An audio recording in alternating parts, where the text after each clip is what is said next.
الله الرحمن الرحيم، والصلاة والسلام على سيدنا محمد عليه الصلاة والسلام. طبعا شايفين الكبدة يا جماعة مكرملة ازاي، جميلة جدا. كل سنة وانتم طيبين.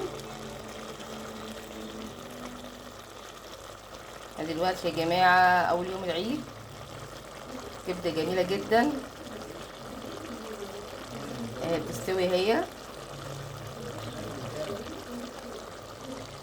واحنا بقى عاوزين نعمل ايه كمان؟ جبنا هي فلفل احمر وفلفل اخضر، ودي بقى الطحينة، جبنا زبادي وايه، وهنعمله بالطحينة كده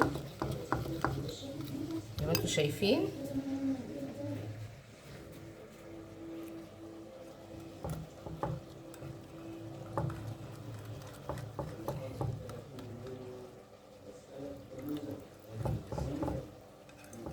طبعا دول كوبايتين زبادي على شوية طحينة.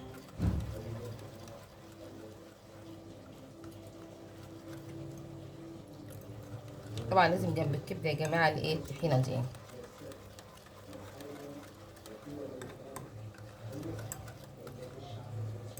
تقيلة شوية برضو، نخففها بشوية مية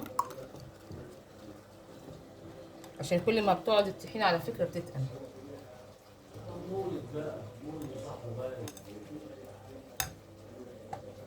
نحط بقى شوية ملح،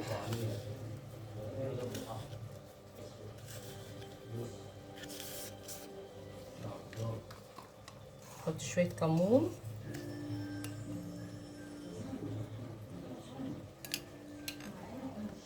نحط اهم حاجة ايه، فصين توم مهروسين،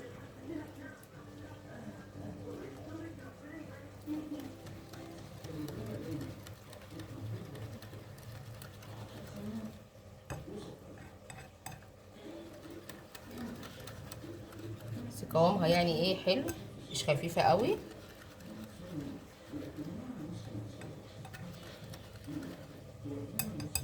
دي ايه منظر الطحينة انتوا شايفين. طبعا بقى هنرجع للكبدة ونشوف الكبدة وصلت لايه. طبعا الكبدة اهي الحمد لله خلصت.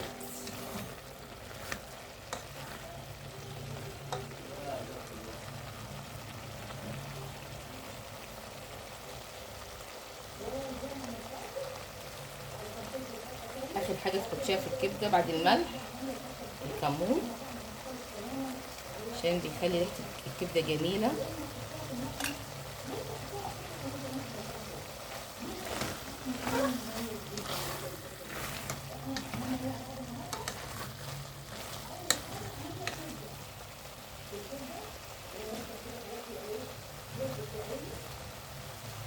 وهنحط طبعا ايه الفلفل بتاعنا بقى، الفلفل الاحمر، دي اخر حاجة عشان ما يتبلش.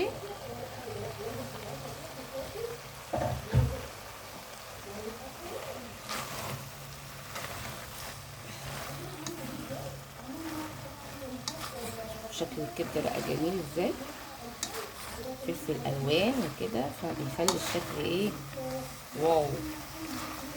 هنحط كمان ايه، انتوا عارفين طبعا ريحة الشطة اللي احنا كنا عاملينها المرة اللي فاتت، نحط حتة صغيرة كده عشان يخليها سبايسي.